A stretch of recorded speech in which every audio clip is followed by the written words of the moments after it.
Shalom saudara yang diberkati Tuhan. Menjadi raja atas hidup sendiri adalah ilusi. Tetapi kebahagiaan sejati justru ditemukan saat kita merendah di hadapan raja kehidupan yang sesungguhnya. Salam jumpa dalam program Tuhan adalah Gembalaku. Saudara, kita hidup di tengah dunia yang sudah mulai kehilangan yang namanya perasaan atau sense of mystery.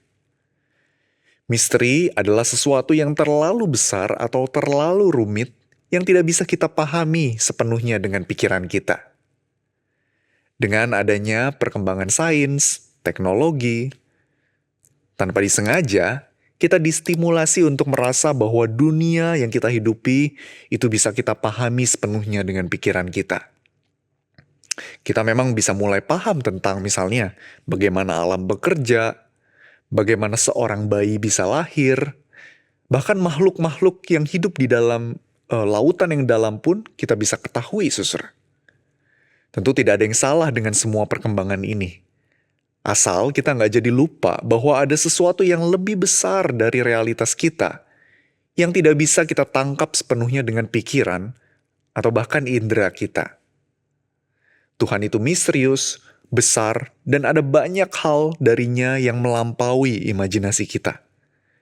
Bahkan di dalam firman Tuhan, Ayub pernah berkata seperti ini, "Dapatkah engkau memahami hakikat Allah, menyelami batas-batas yang maha kuasa? Tingginya melampaui langit, apa yang dapat kau lakukan? Dalamnya melebihi dunia orang mati, apa yang dapat kau ketahui? Ukurannya lebih panjang daripada bumi, dan lebih luas daripada samudra." Saudara, di dalam Mazmur pasal yang kedua, kuasa dan kehebatan Allah digambarkan jauh lebih besar melampaui raja-raja yang ada di dunia. Dalam konteks aslinya, Mazmur 2 memang menceritakan tentang Allah dan raja-raja keturunan Daud yang diurapi. Tetapi sebenarnya secara teologis, nyanyian ini menggambarkan kebesaran Allah Bapa dan Allah Anak. Kalau kemarin pemazmur mengajak kita untuk merenungkan firman Tuhan, hari ini kita diundang untuk datang ke hadapan Allah dengan rasa takut dan rasa gentar. Saudara, mari saat ini kita membuka Alkitab kita dari Mazmur pasal yang kedua ayat 1 sampai yang ke-12. Saya akan membacakannya dalam versi terjemahan baru yang kedua. Mengapa rusuh bangsa-bangsa? Mengapa suku-suku bangsa merancang persekongkolan yang sia-sia? Raja-raja dunia bersiap-siap dan para pembesar bersekongkol melawan Tuhan dan yang diurapinya. Marilah kita memutuskan belenggu-belenggu mereka dan membuang tali-tali mereka dari kita. Dia yang bersemayam di surga tertawa. Tuhan mengolok-olok mereka. Lalu berkatalah ia kepada mereka dalam murkanya, dan dalam kobaran amarahnya ia menggemparkan mereka. Akulah yang telah melantik rajaku di Sion, gunungku yang kudus. Aku mau memberitahukan ketetapan Tuhan. Ia berkata kepadaku, "Engkaulah anakku. Pada hari ini engkau kunyatakan sebagai anak.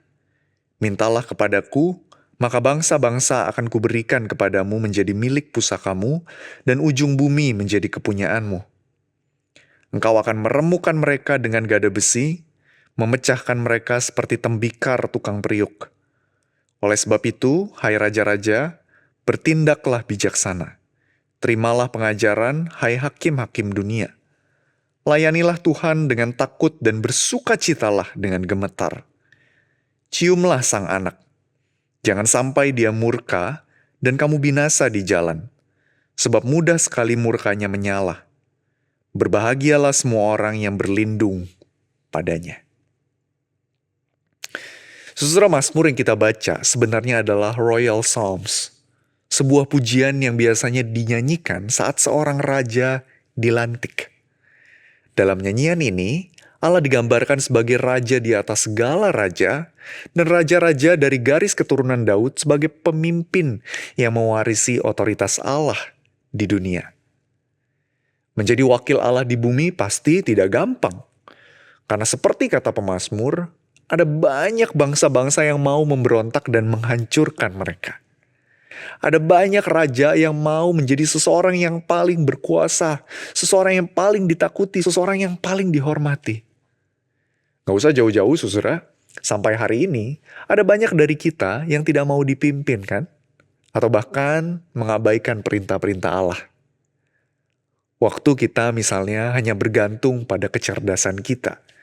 Waktu kita menjatuhkan orang lain dengan segala cara. Waktu kita lebih memilih keuntungan daripada kejujuran, kita sebenarnya sedang melawan Allah. Nah, saudara, pertanyaannya, apakah Tuhan tidak sadar? Di ayat 4, dia dikatakan bersemayam di sorga. Artinya, saudara, dia bukan hanya berkuasa, tetapi dia tahu segala hal. Dia tahu bahwa ada banyak bangsa yang memberontak terhadap dia. Tetapi apa respons Allah? Allah digambarkan tertawa dan mengolok-ngolok. Ini adalah gambaran simbolis bahwa sekuat apapun perlawanan manusia, mereka tidak akan bisa pernah menggoyahkan Allah. Mau sebesar apapun koalisi yang mereka miliki dengan raja-raja lain, tidak ada apa-apanya dibandingkan Allah yang tetap berdiri teguh bersama dengan anak-anaknya, yaitu raja-raja yang diurapinya, saudara.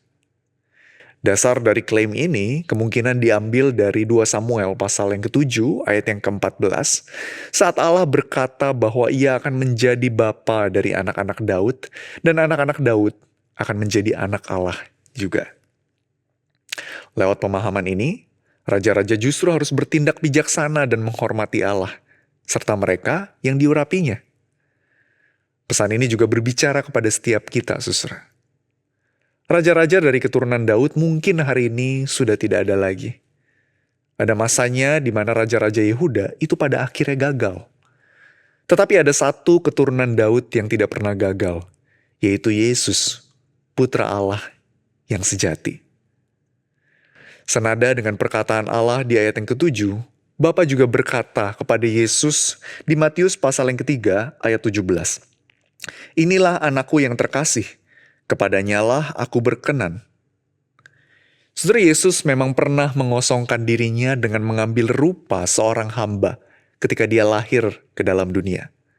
Tetapi ia tidak pernah berhenti menjadi Allah. Seluruh kemuliaannya tetap ada dari kekekalan sampai selama-lamanya, saudara.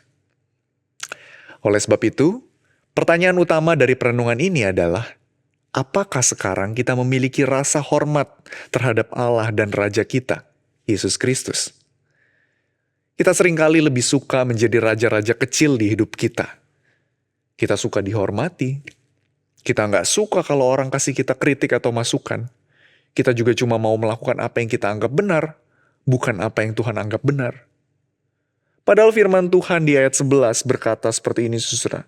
Layanilah Tuhan dengan takut dan bersukacitalah dengan gemetar. Kuasa Allah mestinya membuat kita bertelut, bukan semakin membusungkan dada kita di hadapan Dia. Takut di bagian ini bukan berarti cemas, tetapi ketakutan yang dilandasi dengan sukacita. Kata yang dipakai pemazmur di ayat ini. Bukan karena kita takut dihukum atau karena kita takut masuk neraka. Tetapi karena kita tahu kita adalah orang-orang yang sudah mengalami sendiri kuasa Allah yang menyelamatkan setiap kita. Saudara, saat ini mari kita datang kepada Yesus. Bukan sebagai raja, tetapi sebagai hamba yang bersujud dengan kekaguman. Mari kita sama-sama berdoa. Bapa di surga, kami mau menyerahkan hidup kami ke dalam tangan-Mu. Kami tidak mau datang sebagai seorang raja-raja kecil yang justru melihat Tuhan hanya sebagai sesuatu yang kami manfaatkan untuk kami bisa memperoleh keuntungan. Tetapi kami rindu untuk datang sebagai hamba yang mengenal Raja yang telah memberikan kami kehidupan. Terima kasih kalau Engkau sudah menyelamatkan kami. Terima kasih karena Engkau telah menciptakan setiap kami dengan begitu indah ya Tuhan. Ajar kami untuk selalu hidup dengan sebuah kesadaran bahwa kami hanyalah manusia-manusia yang Tuhan ciptakan, yang dipanggil oleh Tuhan untuk terus menyembah Tuhan di dalam kemuliaan-Mu ya Tuhan. Kayak mau menyerahkan hidup kami, biarlah hidup kami selalu dipimpin oleh Tuhan. Entah itu di dalam kehidupan kami, pekerjaan kami, relasi kami di dalam keluarga, studi kami, apapun itu. Biarlah Tuhan yang sungguh-sungguh bertahta dan kami boleh selalu melihat Engkau dengan rasa takut dan rasa kagum. Terima kasih ya Tuhan. Hanya di dalam nama Tuhan Yesus kami berdoa. Amin.